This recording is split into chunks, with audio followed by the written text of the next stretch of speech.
You do not need to be a graphic designer before you can make your own product sticker yourself. All you need is the size of your product. Then take the sample to a graphic designer so that they can design it for you.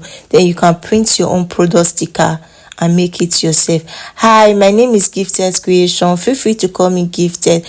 In this video, I'll be taking you through a process on how I make 100 pieces sticker for my clients. Please do well to subscribe, like the video, comment, and also share the video to your loved ones.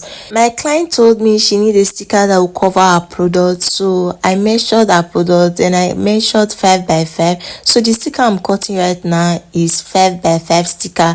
I designed it. After designing it, I take it to a printing shop. I print out the sticker. So as you can see, here is when I print it out, and I've already cut the sticker. I was doing the video, my client now said take the product and show them so that they will patronize me.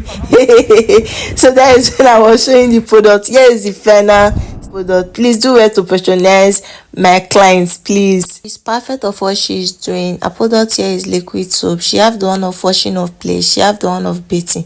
Please do well to patronize her. Also subscribe to my channel and also drop a nice comment so that the algorithm will push out this video to more people. See you in my next video. Bye.